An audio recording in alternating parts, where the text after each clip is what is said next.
मुलांना सुस्वागतम. अर्थशास्त्र इयत्ता 12वी हा विषय आपण अभ्यासाला घेतलेला आहे आणि यामधील प्रकरण क्रमांक 2 आपण अभ्यासत आहोत. प्रकरणाचं नाव आहे उपयोगिता विश्लेषण. इंग्रजीमध्ये त्याचं नाव आहे युटिलिटी अनालिसिस. या प्रकरणामधील आपण उपघटक अभ्यासलेले आहेत, उपयोगितेची वैशिष्ट्ये आणि प्रकार. नंतर आज उपघटक अभ्यासणार आहोत घटत्या सीमांत उपयोगितेचा सिद्धांत, म्हणजेच the law of diminishing marginal utility, म्हणजे DMU, म्हणजे घटती सीमांत उपयोगिता. या सिद्धांताचा अभ्यास आपण मागील व्हिडिओ लेक्चर मध्ये केलेला आहे. फक्त आपण सिद्धांत अभ्यासला, तक्ता आणि त्यावरून आकृती कशी काढायची याचा अभ्यास केलेला आहे. त्या पुढील टॉपिक आपण या व्हिडिओ लेक्चर मध्ये अभ्यासणार आहोत. घटत्या सीमांत उपयोगिता सिद्धांतामध्ये हे महत्वाचे मुद्दे आहेत: प्रस्तावना, सिद्धांत, गृहीतके, तक्ता, आकृती, अपवाद, टीका आणि महत्व. यापैकी कालच्या व्हिडिओ लेक्चर मध्ये प्रस्तावना, सिद्धांत, गृहीतके, तक्ता आणि आकृती इथपर्यंत मुद्दे अभ्यासलेले आहेत. आजच्या व्हिडिओ लेक्चर मध्ये अपवाद, टीका आणि महत्व अभ्यासणार आहोत. सिद्धांत नेमका काय आहे तो थोडा आपण कालचा आठवून पाहू. ही प्रस्तावना सगळ्यात महत्वाची आहे की हा सिद्धांत सर्वप्रथम मांडणारे अर्थशास्त्रज्ञ आहेत प्राध्यापक गॉसेन, आणि या सिद्धांतामध्ये सुधारणा करणारे अर्थशास्त्रज्ञ आहेत प्राध्यापक अल्फ्रेड मार्शल.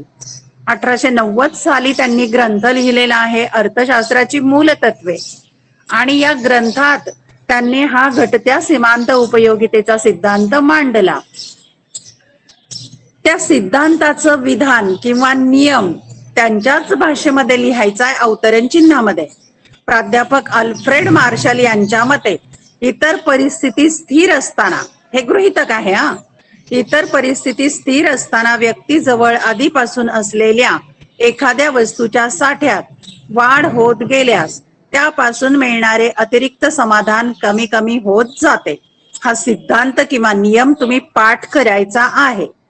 आणि या सिद्धांताचं सोप्या शब्दामध्ये विश्लेषण पाहू. या सिद्धांताचं दुसऱ्या शब्दात असं म्हणायचं: इतर परिस्थिती कायम असताना एखाद्या वस्तूच्या साठ्यात वाढ होत गेल्यास वस्तूच्या साठ्यात होणाऱ्या वाढीबरोबर प्रत्येक वाढीव नगापासून मिळणारी जादाची उपयोगिता क्रमशः घटत जाते.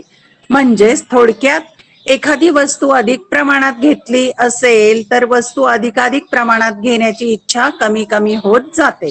हे सोप्या शब्दामध्ये सिद्धांत सांगितलाय. यानंतर आपण गृहीतके अभ्यासलेली आहेत. पहिलं गृहीतक आहे विवेकशीलता. ही उपभोग घेणारा जो उपभोक्ता आहे तो व्यक्ती विवेकशील असावा. दुसरं गृहीतक मांडलेलं आहे की उपयोगितेचे संख्यात्मक मापन करता येते. खर तर उपयोगिता ही मानसिक संकल्पना आहे, पण सिद्धांताच्या अभ्यासासाठी डॉक्टर मार्शल यांनी संख्यात्मक मापन करता येते असं गृहीत मांडलेलं आहे. तिसरं गृहीतक आहे एकजिनसीपणा. ज्या वस्तू उपभोगासाठी घ्यायच्या आहेत त्या वस्तू रंगरूप, आकार, चव, गुणवत्ता, वेष्टन, गुणधर्म सगळ्या दृष्टीने सारख्या आहेत. चौथं गृहीतक उपभोग्य सातत्य. ज्या वस्तूचा उपभोग घ्यायचा आहे तो सलग घ्यायचा आहे, न थांबता, कुठेही थांबायचं नाही. पाचवं गृहीतक आहे योग्य आकारमान. जी वस्तू उपभोगासाठी घेतलेली आहे ती योग्य आकारमानामध्ये असावी, खूप लहान प्रमाणात किंवा फार मोठ्या प्रमाणात नसावी. सहावं गृहीतक आहे स्थिरता किंवा स्थैर्य. उपभोगाच्या प्रक्रियेत उपभोक्त्याचं उत्पन्न, आवड निवड, चव, पसंती या गोष्टी स्थिर असाव्यात. तसेच पैशाची सीमांत उपयोगिता सुद्धा स्थिर असल्याचे गृहीत मांडले जाते. सातवं गृहीतक आहे विभाज्यता. याचा अर्थ भाग करणे, की दिलेली वस्तू किंवा उपभोगासाठी घेतलेली वस्तू विभाज्य असावी, म्हणजे त्याचे भाग करता आले पाहिजेत, लहान लहान तुकडे करता आले पाहिजेत. आठवं गृहीतक आहे एकच गरज. डॉक्टर मार्शल यांनी गृहीतक मांडले की एक वस्तू एका वेळेला एकच गरज पूर्ण करते, म्हणजे पूर्णपणे गरज भागवण्यासाठी उपयोग होतो ती एकच गरज, अनेक गरजा नव्हे, अशा प्रकारे ही गृहीतकं मांडलेली आहेत. यानंतर आपण हा तक्ता घेतलेला आहे की तक्त्यामध्ये एका एक्स वस्तूची नगसंख्या आणि त्यापासून मिळणारी सीमांत उपयोगिता. नगसंख्या उदाहरणार्थ पेरू घेतलेत आपण, 1 2 3 4 5 6 7 पेरू खाणार आणि त्यापासून मिळणारी उपयोगिता. पहिल्या पेरूपासून 10, दुसऱ्यापासून 8, तिसऱ्यापासून 6, चौथ्यापासून 4, पाचव्यापासून 2, सहाव्यापासून 0 आणि सातव्यापासून -2 किंवा -2 अशी सीमांत उपयोगिता मिळते. 0 उपयोगिता आहे याचा अर्थ तिथे समाधान पूर्ण झालंय, तो तृप्तिबिंदू आहे. आणि 7व्या नगाला मात्र ती मायनस झालीय. याचा अर्थ असा की सीमांत उपयोगिता धन असू शकते, शून्यही असू शकते आणि ऋण सुद्धा असू शकते, असा त्याचा अर्थ होतो. या तक्त्यावरून आपण आकृती काढलेली आहे. आकृतीमध्ये अ आणि य अक्षावर सीमांत उपयोगिता घेतली, क्ष अक्षावर वस्तूचे नग घेतले, आकृती काढलेली आहे दिलेले बिंदू जोडून, आणि बिंदू जोडून डावीकडून उजवीकडे खाली घसरत जाणारा हा जो वक्र बनतो त्याला सीमांत उपयोगितेचा वक्र असं म्हणतात. आणि हा जो काळ्या काळ्या रंगात छायांकित भाग दाखवलेला आहे ती आहे ऋण उपयोगिता, ऋण सीमांत उपयोगिता. क्ष अक्षाच्या वरची धन आहे, क्ष अक्षावर 0 आहे आणि क्ष अक्षाच्या खाली ऋण आहे, सीमांत उपयोगिता. ही आकृती काढण्याचा सराव करा. यानंतर आपण मी आत्ताच सांगितलेलं आकृतीचं विश्लेषण सुद्धा केलेलं आहे. यानंतर आपण आज अभ्यासणार आहोत सर्वात महत्वाचा घटक सिद्धांताचे अपवाद. मुलांनो, अपवाद हा शब्द अगोदर समजावून घ्या. अपवाद याचा अर्थ काय? तुमच्या परिचयाचं उदाहरण मी तुम्हाला सांगते की सर्व मुलं रांगेत जात आहेत. शिक्षकांनी सांगितले रांगेमध्ये वर्गात जा, पण एक विद्यार्थी रांग मोडून बाजूला आहे. म्हणजेच काय, जो नियम आहे रांगेत जाण्याचा तो नियम मोडणारा तो विद्यार्थी अपवाद आहे. नियम पालन न करता तो वर्गात जातोय. याचाच अर्थ घटत्या सीमांत उपयोगिता सिद्धांत जो सांगितलेला आहे त्या नियमाला अपवाद म्हणजे या बाबी हा नियम पालन करत नाहीत. त्यातला क्रमांक 1 छंद. तुम्हालाही वेगवेगळ्या प्रकारचे छंद असू शकेल, कुणाला गाण्याचा, कुणाला नर्तन नाच करण्याचा, कुणाला वाचनाचा, तर कुणाला कविता करण्याचा, कुठलाही छंद असू शकतो. याच्या बाबत हा नियम काय सांगतोय पाहूया. पोस्टाची विविध तिकीट, दुर्मिळ नाणी, दुर्मिळ चित्रे यांचा संग्रह करणे असा छंद असू शकतो अनेकांना. संगीत ऐकणे, पुस्तकांचे वाचन करणे यासारख्या छंदाबाबत हा सिद्धांत अनुभवास येत नाही. आता इथे अपवाद का म्हटलेला आहे तर तो नियम सांगितलाय. नियम काय सांगितलाय तर एखाद्या वस्तूच्या साठ्यात वाढ होत गेली की त्यापासून मिळणारा आनंद, समाधान, उपयोगिता कमी कमी होत जाते. हा नियम अनुभवास येत नाही याचे कारण त्यांच्या साठ्यात होणारी वाढ अधिकाधिक आनंद देते. कारण अधिक गाणं ऐकलं की छान वाटतं, आणखी आनंद मिळतो, त्यामुळे सीमांत उपयोगिता वाढते असं म्हणतात. परंतु इथे एक गोष्ट लक्षात घ्यायची, यात एकजिन्सीपणा व सातत्य या गृहीतकांचे उल्लंघन झाले आहे. उल्लंघन याचा अर्थ नियम मोडलेला आहे. की या ठिकाणी डॉक्टर मार्शल यांनी जे गृहीतक मांडलेलं होतं की वस्तू एकजिनसी असाव्यात आणि वस्तूचा उपभोग घेताना सातत्य असावं, म्हणजे सलगपणे वस्तूचा उपभोग घेतला पाहिजे, हे जे गृहीतक मांडलेलं आहे तो नियम मोडला जातो. कसा ते पाहू. उदाहरणार्थ एखाद्याला संगीत ऐकण्याचा छंद आहे, पण जर त्याने एकच गाणं, उदाहरणार्थ लता मंगेशकर यांचं गाणं आहे मेरे वतन के लोगो, आवडतं, एकच गाणं तेच गाणं 4 5 वेळा ऐकलं तर नंतर त्याला ऐकावंसं वाटणार नाही, म्हणजे सीमांत उपयोगिता घटली. आणि सातत्य, जर त्याने गीत सकाळी एकदा, दुपारी एकदा, संध्याकाळी एकदा ऐकलं तर सातत्य राहत नाही. म्हणजेच सातत्य, सलगपणे जर ते गीत ऐकलं 5-50 वेळा तर त्याला ऐकावंसं वाटणार नाही. म्हणजेच त्याच्याजवळ संगीत, म्युझिक साठत गेलं तर त्याचं समाधान कमी होईल. अशा प्रकारे दुर्मिळ नाणी असतील, चित्र असतील किंवा छंद कोणताही असो, की त्यामध्ये उपयोगिता, सीमांत उपयोगिता वाढते असं म्हणतात. परंतु त्यामध्ये एकजिनसीपणा, सातत्य हे गृहीतक मोडलं जातं. हे झाला पहिला अपवाद मानला जातो. छंद म्हणतात ना, कंजूष व्यक्ती या नियमाला अपवाद आहे, कारण त्याच्याकडे जितक्या वस्तू येतील जास्तीत जास्त साठा होईल, त्याचं समाधान वाढेल असं म्हणतात. कंजूष उपभोक्त्याच्या बाबतीत प्राप्त होणाऱ्या प्रत्येक वाढीव नगापासून त्याला अधिकाधिक समाधान मिळते, कारण तो लोभी असतो. त्याच्या मनामध्ये लोभ आहे, हाव आहे, आणखी वस्तू मिळावीत. उदाहरणार्थ पैसा, पैशाच्या बाबतीत फार कंजूष असतात लोक. कितीही मिळाला आणखी मिळू दे, आणखी मिळू दे, असं त्यांचा लोभ असतो. अविवेकी असतो. पण लक्षात घ्या की अविवेक आहे त्यांचा, ही व्यक्ती नॉर्मल नाहीये.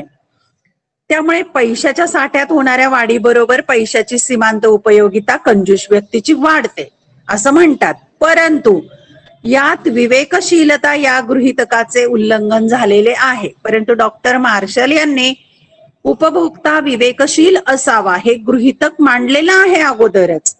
त्यामुळे इथे कंजूष व्यक्तीच्या बाबतीत तो विवेकशील राहतच नाही, तो विवेकहीन असतो. म्हणून विवेकशीलता गृहीतक मोडलं जातं. म्हणजेच कंजूष व्यक्ती अपवाद होऊ पण शकत नाही. पुढचा अपवाद आहे व्यसन.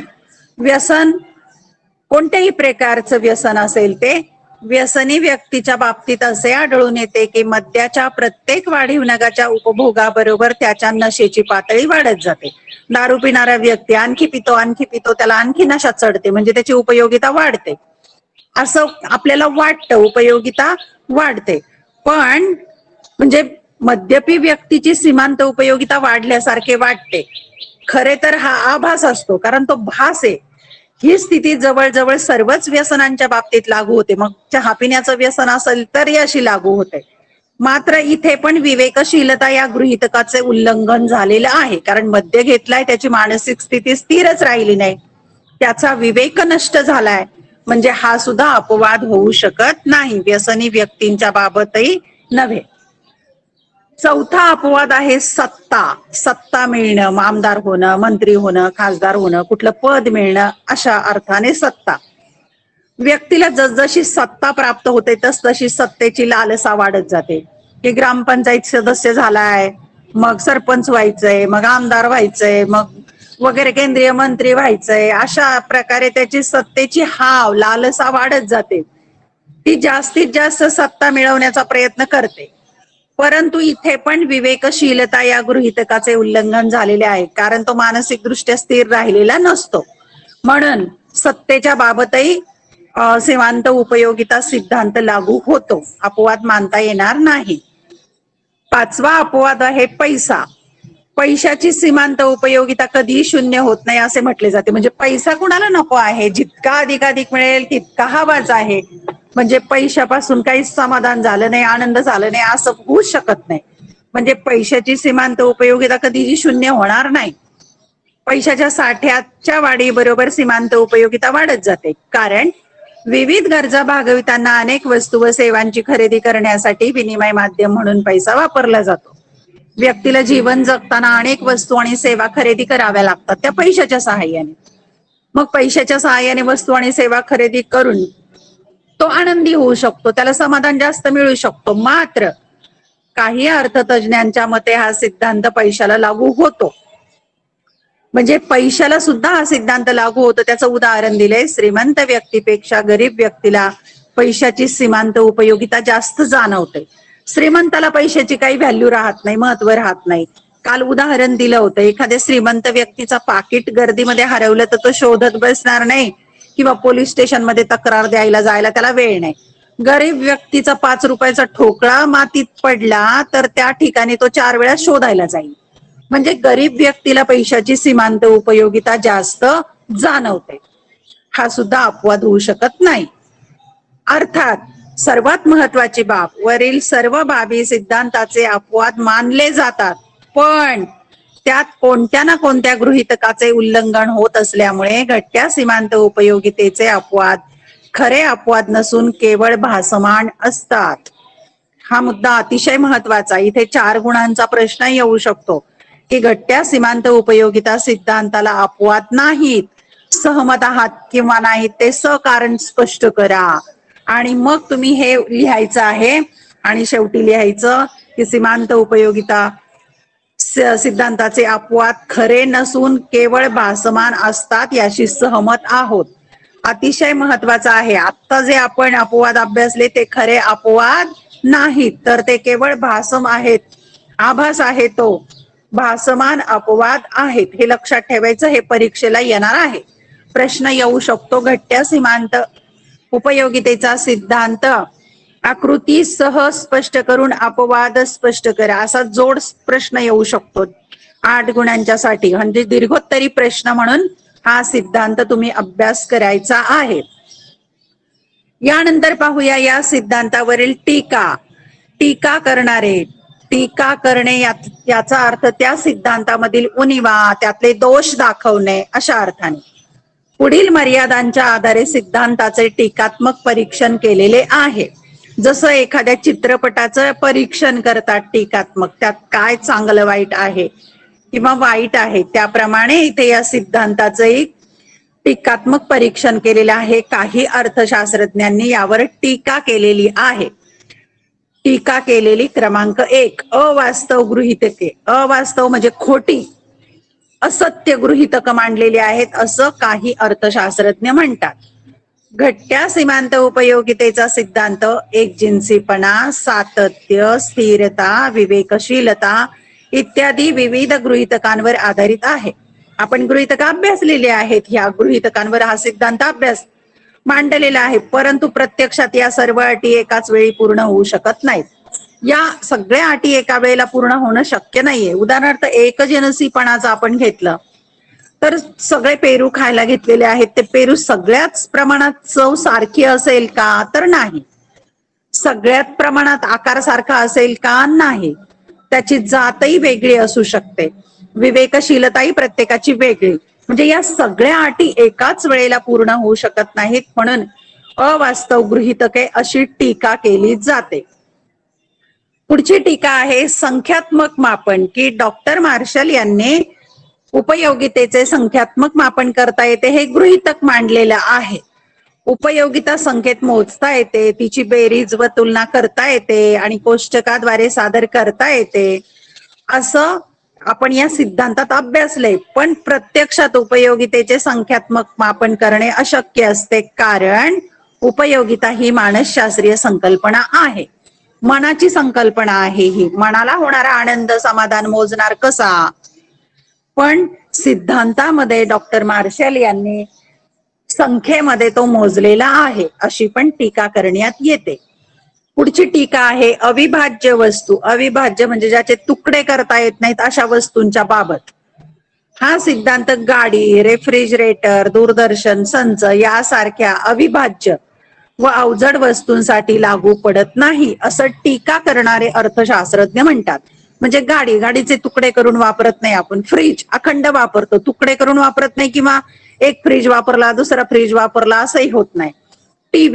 टीव्हीचेही तुकडे करून वापरत नाही, किंवा एक टीव्ही, 2 टीव्ही, 3 टीव्ही, 4 टीव्ही असं काही आपण वापरत नाही.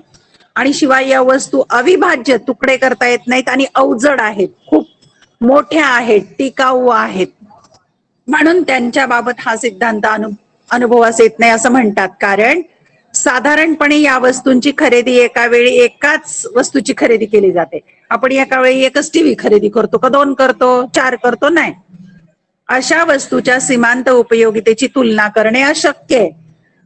म्हणजे अवजड आणि अविभाज्य वस्तूंच्या बाबत सीमांत उपयोगितेची तुलना करता येत नाही, शक्य नाही, कारण एका वेळी ती एकच वस्तू खरेदी केली जाते. पुढची टीका आहे 4, पैशाची सीमांत स्थिर उपयोगिता मानलेली आहे डॉक्टर मार्शलने.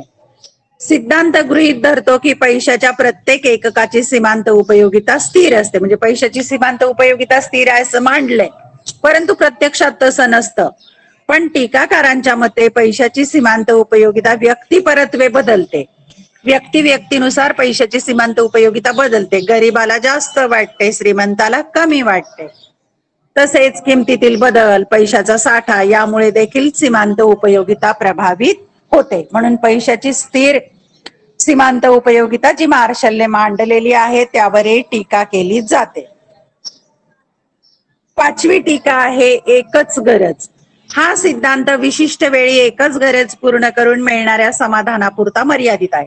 आता आपण गृहीतक पाहिलेलं आहे, 8वं गृहीतक मांडलेलं आहे डॉक्टर मार्शल यांनी, की एक वस्तू एका वेळी माणसाची एकच गरज पूर्ण करते, म्हणजे तेवढ्या पुरता सिद्धांत मर्यादित आहे. वास्तविक व्यक्ती एका वेळी अनेक गरजा पूर्ण करून समाधान मिळवते. व्यक्ती काय करते, एका वस्तूपासून अधिकाधिक समाधान, अधिकाधिक फायदा, अधिकाधिक कामं कशी करून घेता येईल असा प्रयत्न करत असते. त्यामुळे एकाच गरजेपुरता व्यक्ती विचार करत नाही, अशा पण प्रकारे टीका केली जाते. यानंतर आपण या सिद्धांताचे महत्व काय आहे ते पाहू. महत्व किंवा उपयोग. घटत्या सीमांत उपयोगितेच्या सिद्धांतावर जरी टीका होत असली तरी या सिद्धांताच्या सार्वत्रिक वापरामुळे हा सिद्धांत एक प्रसिद्ध व महत्वपूर्ण असा अर्थशास्त्रीय सिद्धांत आहे. म्हणजे या सिद्धांतावर आता आपण टीका अभ्यासल्या, पण तरी देखील हा सिद्धांत अतिशय महत्वाचा आहे, कारण त्याचा सर्वत्र वापर होतो. कुठे कुठे वापर होतो? क्रमांक 1, उपभोक्त्यांसाठी उपयुक्त. उपभोक्ते म्हणजे ग्राहक, जे वस्तूचा वापर करतात, वस्तू सेवा खरेदी करून, उपभोक्त्यांच्यासाठी उपयुक्त आहे. मर्यादित साधनांमुळे महत्तम उपयोगिता प्राप्त करण्यासाठी वस्तूंच्या उपभोगामध्ये वैविध्य असणे आवश्यक आहे. माणसाच्या गरजा खूप आहेत, गरजा अमर्यादित आहेत, पण गरजा भागविणारी साधने मर्यादित आहेत.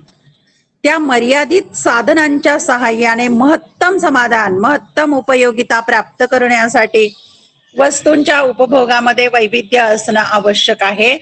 आणि म्हणूनच व्यक्ती पैशाची सीमांत उपयोगिता आणि त्या वस्तूपासून मिळणारी सीमांत उपयोगिता याची तुलना करतो आणि मग त्या वस्तूचा वापर करतो. म्हणजे उपभोक्त्यांच्यासाठी महत्तम समाधान प्राप्त करण्यासाठी हा नियम महत्वाचा आहे. नंबर 2चं महत्व पाहू. सरकारसाठी पण महत्वाचं आहे. सरकार, शासनासाठी, शासनाला विविध आर्थिक योजनांची आखणी करण्यासाठी हा सिद्धांत उपयुक्त ठरतो.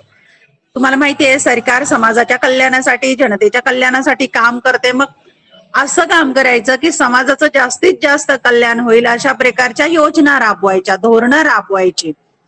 मग त्यावेळेला महत्तम समाधान कसं मिळवता येईल, उपयोगिता कशी मिळेल याचा विचार करून धोरणं राबवले जातात. उदाहरणार्थ प्रगतिशील कर धोरण. कर, तुम्हाला माहिती आहे सरकार नागरिकांवर टॅक्स लावतं, टॅक्स सक्तीचं देणं आहे. कर, गरीब लोकांना कमी कर लावणं, कारण त्यांची सीमांत उपयोगिता जास्त असते पैशाच्या बाबतीमध्ये आणि श्रीमंताची कमी असते.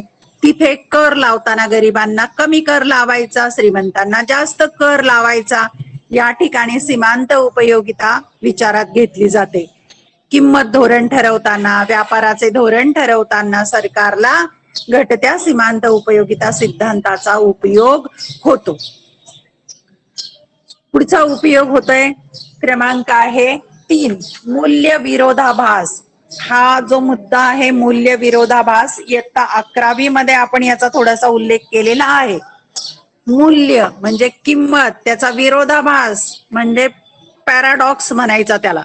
विरोधाभास याचा अर्थ पॅराडॉक्स. पण उदाहरण 11वीतलं आपण पाहूया. हिरा आणि पाणी.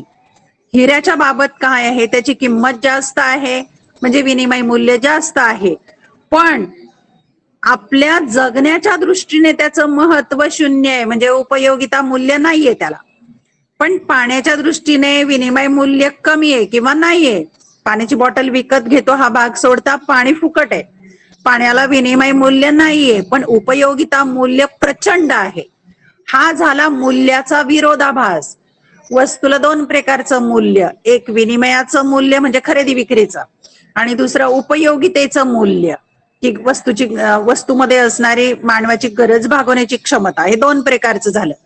मग काही वस्तूंना विनिमय मूल्य जास्त असतं तर उपयोगिता मूल्य कमी असतं. उदाहरणार्थ हिरा. आणि काही वस्तूंना उपयोगिता मूल्य जास्त असतं तर विनिमय मूल्य कमी असतं. याचा अर्थ पाणी. वस्तूचे उपयोगिता मूल्य व विनिमय मूल्यातील फरक दाखवून हा सिद्धांत मूल्याचा विरोधाभास स्पष्ट करतो. म्हणजे या सिद्धांतातून उपयोगिता मूल्य आणि विनिमय मूल्य यातील फरक समजतो. ज्यामध्ये उपयोगिता मूल्य जास्त आहे, उदाहरणार्थ पाणी, हवा, सूर्यप्रकाश इत्यादी, हे मानवाला जीवन जगण्यासाठी आवश्यक आहेत पण फुकट आहेत, विनिमय मूल्य नाहीये त्याला. घटकाचे विनिमय मूल्य कमी असते, म्हणजे यांचं विनिमय मूल्य कमी आहे पण उपयोगिता मूल्य जास्त आहे. तसेच काही वस्तूंचे उपयोगिता मूल्य कमी असते पण दुर्मिळतेमुळे विनिमय मूल्य जास्त असते. उदाहरणार्थ हिरे आणि सोने. हिरे, सोने या वस्तूंचं उपयोगिता मूल्य कमी आहे पण दुर्मिळता आहे त्या वस्तूची, म्हणजे खूप कमी उपलब्ध आहेत म्हणून विनिमय मूल्य जास्त आहे, म्हणजे त्याच्या किमती जास्त आहेत. हा सिद्धांत वस्तूचे उपयोगिता मूल्य व विनिमय मूल्य यातील विरोधाभास समजण्यासाठी सहाय्य करतो. आणि या सिद्धांतावरूनच आपल्याला उपयोगिता मूल्य आणि विनिमय मूल्य यामध्ये कसं विरोधाभास आहे हे लक्षात येतं. आणि शेवटचं महत्व पाहूया आपण, मागणी सिद्धांताचा आधार. आपण पुढच्या प्रकरणामध्ये मागणीचा नियम अभ्यासणार, मागणीचा सिद्धांत अभ्यासणार. मागणीचा सिद्धांत असा आहे की एखाद्या वस्तूची किंमत वाढली की त्या वस्तूची मागणी कमी होते, एखाद्या वस्तूची किंमत कमी झाली की त्या वस्तूची मागणी वाढते. मागणी सिद्धांत घटत्या सीमांत उपयोगितेच्या सिद्धांतावर आधारित आहे. मग तो जो सिद्धांत आहे तो सिद्धांत या घटत्या सीमांत उपयोगितेच्या सिद्धांतावर आधारित आहे. मागणी सिद्धांतानुसार वस्तूची किंमत कमी झाल्यास वस्तूची मागणी वाढते. म्हणजे पेनची किंमत कमी झाली 10 रुपयावरून 5 रुपयावर तर तुम्ही 2 पेन घ्याल, म्हणजे किंमत कमी झाली म्हणून तुम्ही 2 पेन घेतले. आणि किंमत जास्त झाल्यास मागणी कमी होते, पेनची किंमत 20 रुपये झाली तर तुम्ही 2 ऐवजी एकच पेन 10 रुपयात खरेदी कराल. जेव्हा वस्तूंच्या नगसंख्येची अधिकाधिक खरेदी उपभोक्त्याकडून केली जाते तेव्हा सीमांत उपयोगिता क्रमशः घटत जाते. मग जेव्हा अधिकाधिक वस्तू खरेदी केल्या तर त्याची सीमांत उपयोगिता घटत जाते, कमी होत जाते, कारण त्याच्याकडे साठा वाढत जातो वस्तूचा. म्हणून फक्त कमी किमतीला वस्तूची जास्त नगसंख्या खरेदी केली जाते. म्हणूनच किंमत कमी झाली की वस्तूची जास्त नगसंख्या किंवा जास्त वस्तू खरेदी केल्या जातात. हा मागणीचा नियम आहे. त्या ठिकाणी घटत्या सीमांत उपयोगितेच्या सिद्धांताचा उपयोग होतो.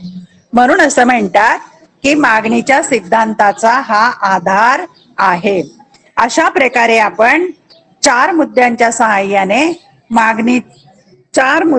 सहाय्याने घटत्या सीमांत उपयोगिता सिद्धांताचं महत्व अभ्यासलेलं आहे. अशा प्रकारे आजच्या प्रकरणामध्ये आपण घटत्या सीमांत उपयोगिता सिद्धांताचे अपवाद, टीका आणि महत्व अभ्यासलेले आहे.